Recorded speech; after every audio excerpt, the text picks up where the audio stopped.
you aren't being a proper woman, therefore you must be a witch. You must be a witch.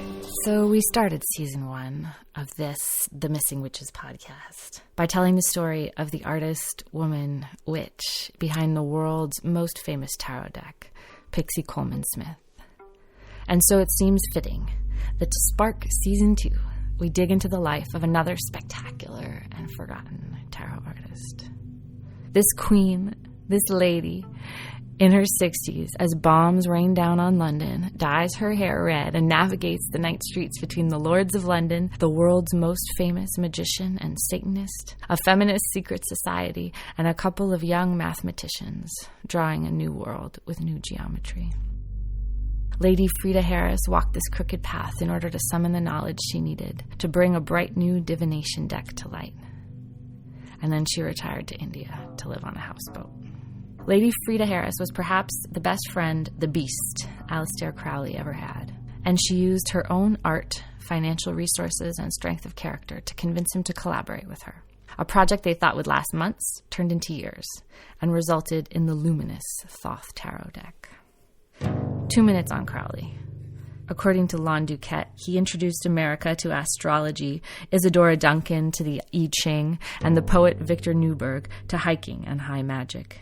As an agent provocateur writing for an English-language German propaganda newspaper in New York, he penned the outrageous and inflammatory editorials that provoked a reluctant United States Congress to enter World War II on England's side. During World War II, at the request of friend and naval intelligence officer Ian Fleming, Crowley provided Winston Churchill with valuable insights on the superstitious and magical mindset of the leaders of the Third Reich. He also suggested to the Prime Minister, if reports can be believed, that he exploit the enemy's magical paranoia by being photographed as much as possible, giving the two-finger V for victory gesture. This sign is the manual version of the magical sign of Apophis Typhon, a powerful symbol of destruction and annihilation, which, according to the magical tradition, is capable of defeating the solar energies represented by the swastika. Just for balance, since Duquette thinks Crowley is a prophet and as such is a little biased, we should note that Crowley described democracy as an imbecile and nauseating cult of weakness.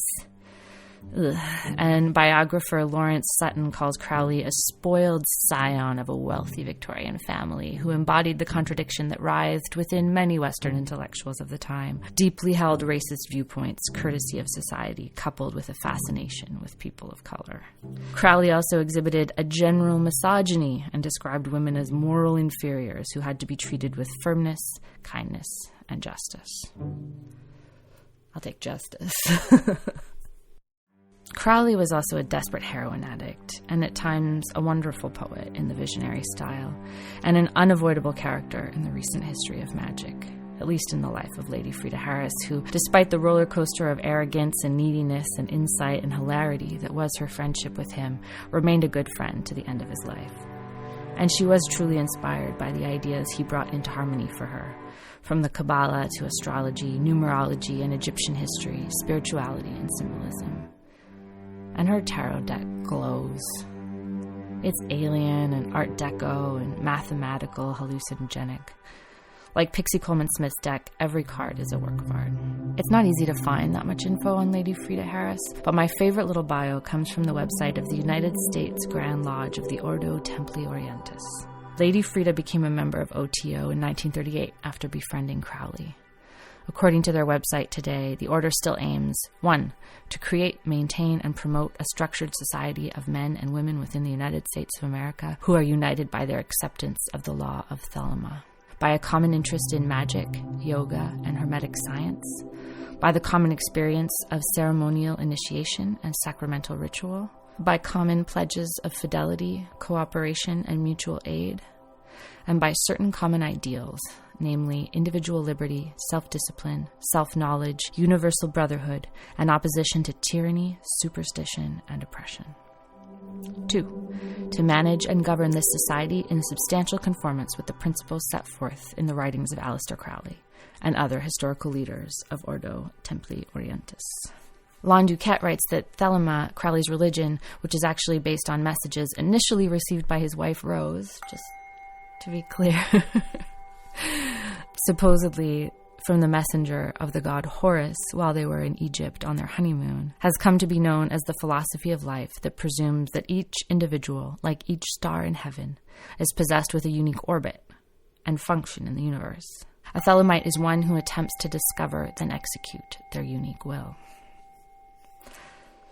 So the OTO bio on Lady Frieda describes her as a spiritual seeker. Her son Jack recalls childhood lessons in the teachings of Christian Science founder Mary Baker Eddy. Lady Frieda studied anthroposophy and the projective geometry at Rudolf Steiner House under the tutelage of George Adams von Kaufmann and Olive Witcher. And oh man, I want to do such a long digression on Rudolf Steiner and the origins of biodynamic farming in the Waldorf schools, but for now I'll just say, check out Steiner's How to Know Higher Worlds, which begins, the capacities by which we can gain insights into higher worlds lie dormant within each one of us. Mystics, Gnostics, and Theosophists have always spoken of a world of soul and spirit that is as real to them as the world we can see with our eyes and touch with our hands. Listening to them, we can say to ourselves at every moment, I know that I too can experience what they talk about. If only I unfold certain forces within me that today still lie dormant there. All we need to know is how to begin to develop these faculties for ourselves.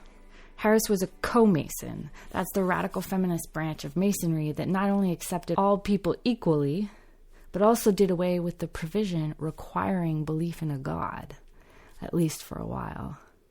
And we'll do an episode sometimes and talk about atheist magic. You don't have to have a god. She designed a set of Masonic tracing boards. She became a student of Thelema upon meeting Aleister Crowley in 1937. Crowley recognized her co-Masonic degrees as equivalent to those in OTO, and from this point she provided artwork for several of Crowley's books.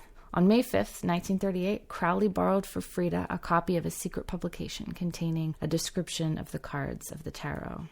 Harris suggested that she and Crowley create a deck according to these old Golden Dawn specifications, since none existed. In her later years, after doing set design for Ram Gopal's ballet, The Legend of the Taj Mahal, in 1956, she moved into a houseboat in Srinagar and studied Hinduism. This is my favorite part of her biography, and I hope you'll hold this image of her in your mind throughout the episode.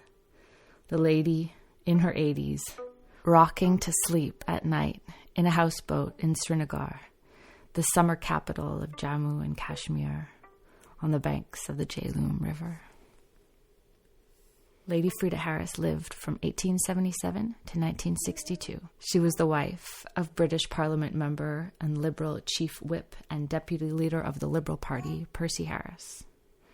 Percy was a radical liberal, passionate about social housing, and no doubt they loved each other and had shared values, but we get a glimpse of how she felt balancing political life and her art and magic when she writes to Crowley, "My spiritual state has been sadly neglected, perhaps because I have been trying to paint and live Percy's life at the same time as mine.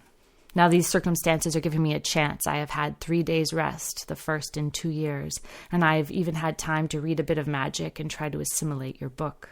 How satisfying to one's inside hunger. I have tried to cut the jungle round my caravan to look at these glorious apples and pears on my trees. They are so miraculous and so beautiful." Lady Frieda was 60 years old when she began to collaborate with Crowley.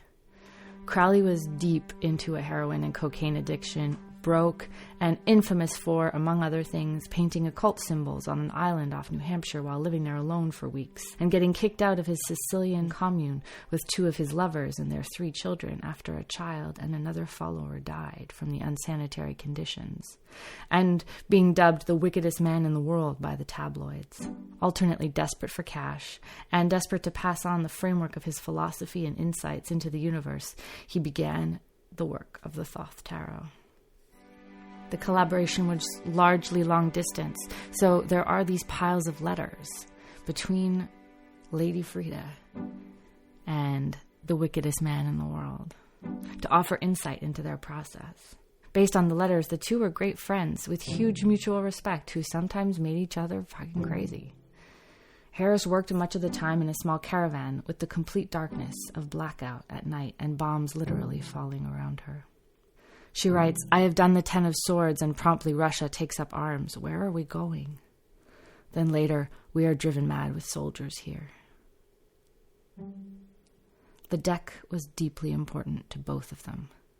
Crowley wrote, It is the vindication of my life's work for the last 44 years and will be the compass and power of the good ship Magic for the next 2,000 years.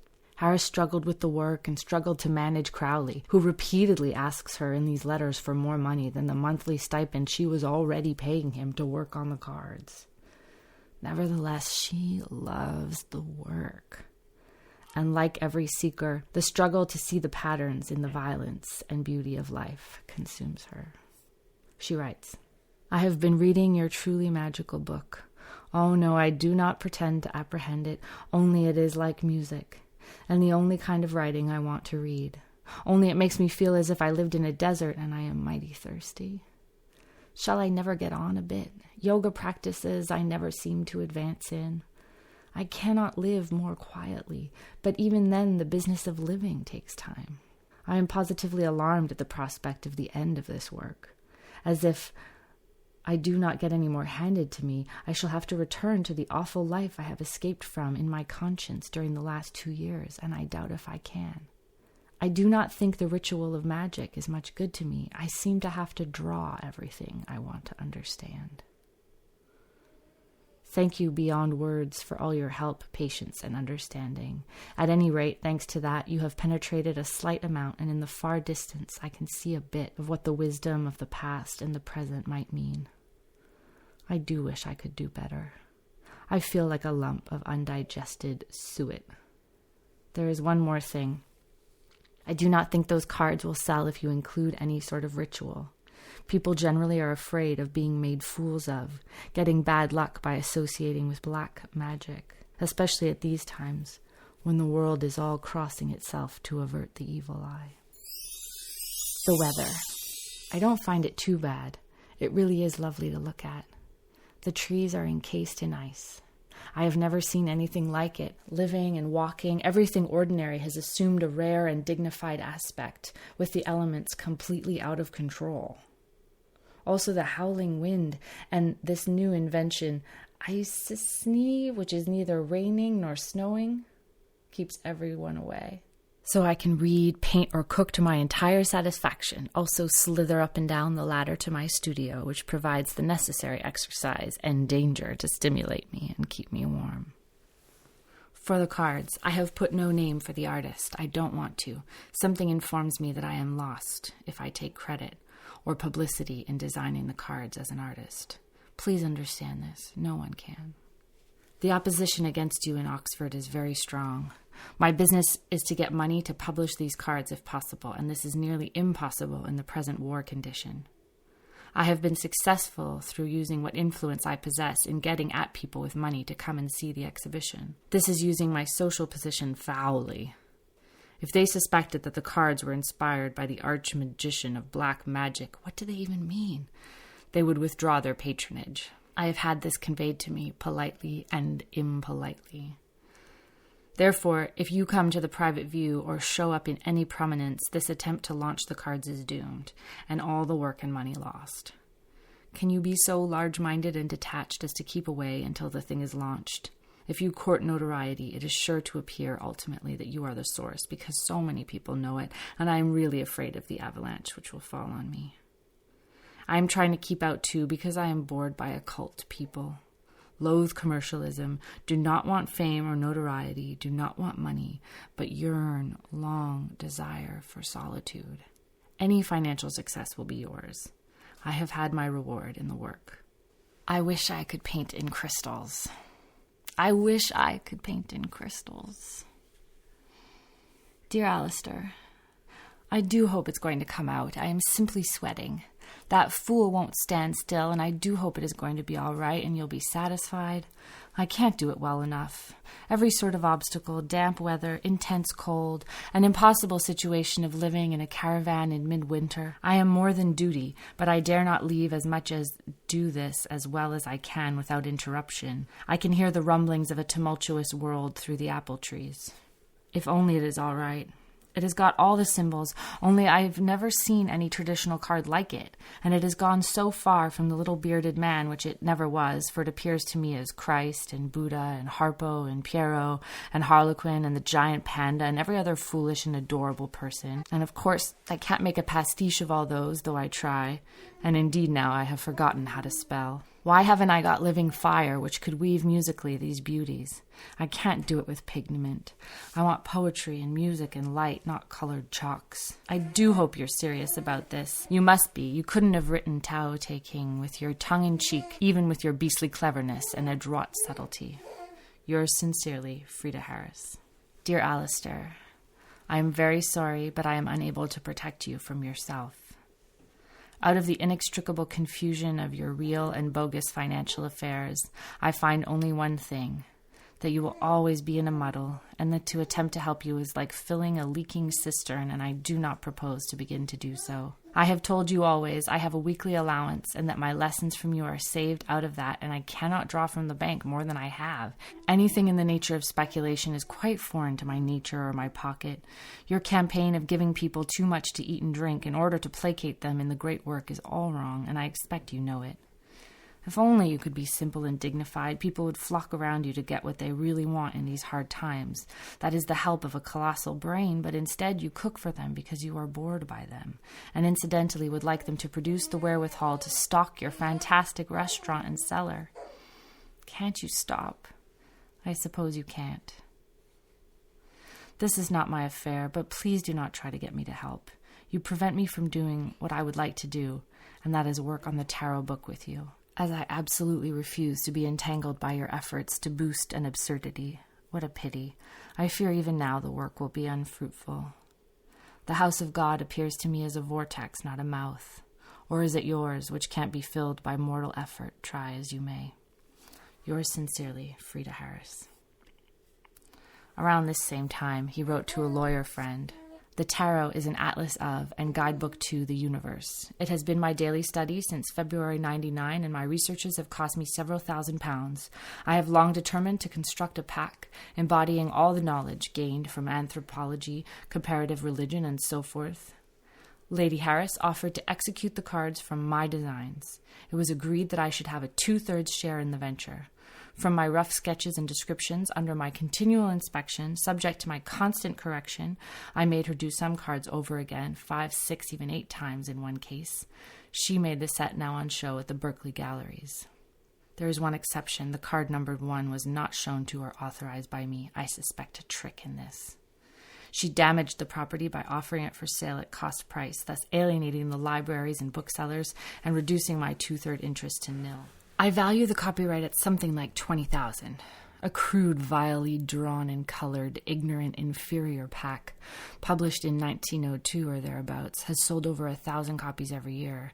Since then, at 15 a copy, I am quite sure that these admirable cards, with my book on the subject, which was to go with them in an ornamental box, would bring in far more annual receipts. I have a large following in the USA. They send me 50 a month or more, which is growing rapidly, especially now my hymn for Independence Day has been set to music, and will be broadcast by the Cultural Garden League of Cleveland, Ohio on August 9th. There is also my free French song, Proof Enclosed, and the invention of the V sign will ultimately benefit my work.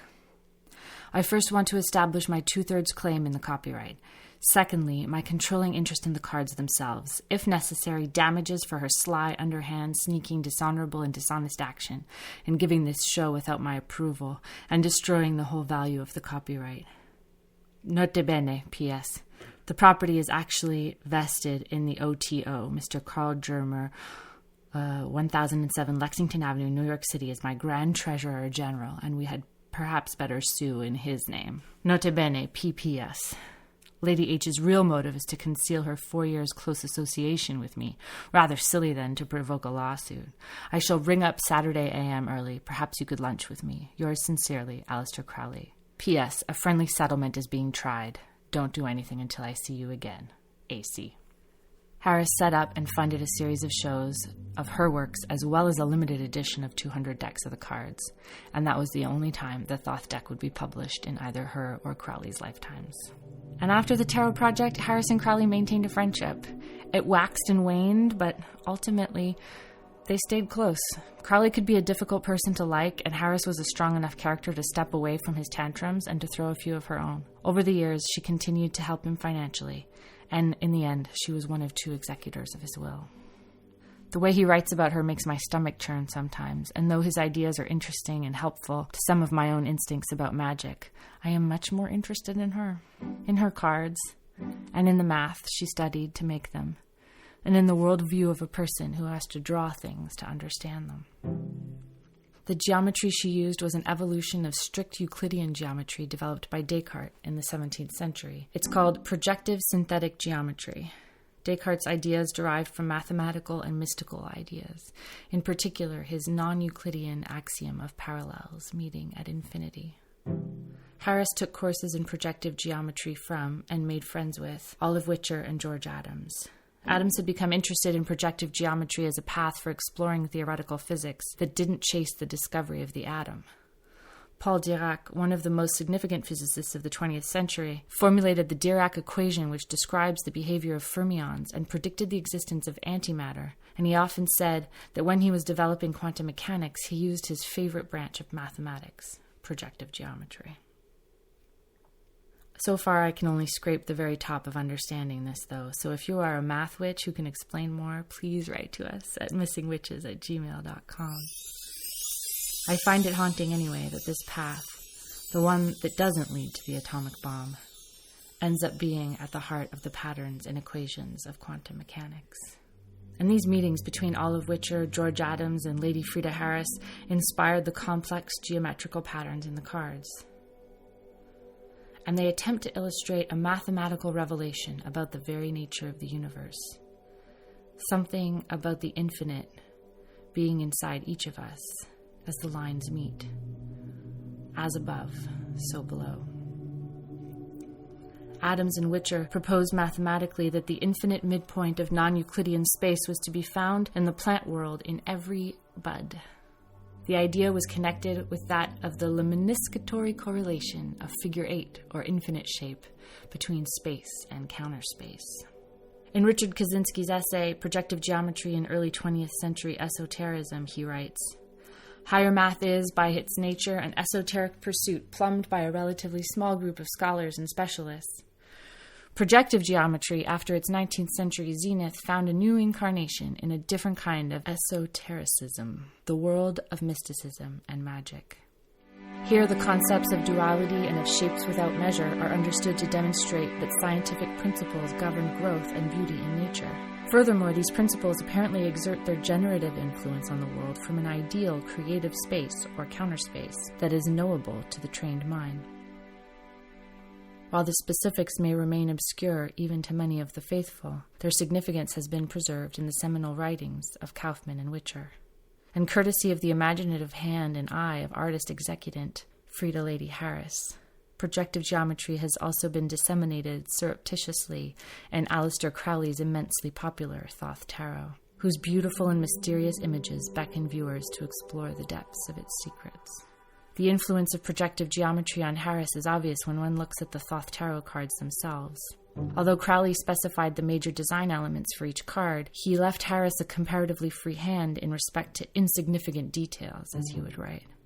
She seized upon this freedom to express her artistic and esoteric interests. Harris was inspired by a large range of artistic influences.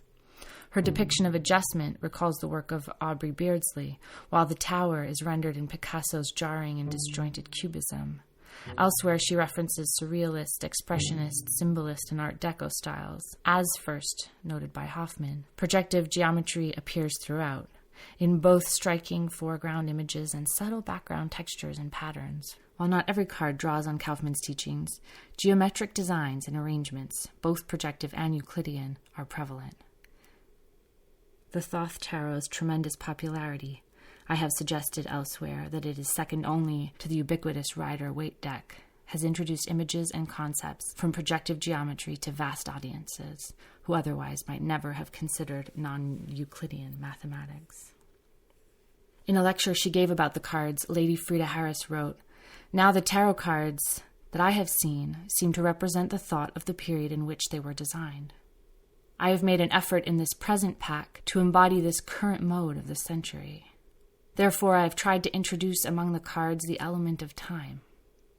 In nearly all the designs, the straight lines of the former cards, such as the check patterns, the rays of the sun, the chart of the universe, and the stars, are expressed in a curve. I hope to convey the idea of movement. Death, in trumps, has to suggest the idea of reincarnation as opposed to putrefaction. He is weaving with his scythe a geometrical web of new forms.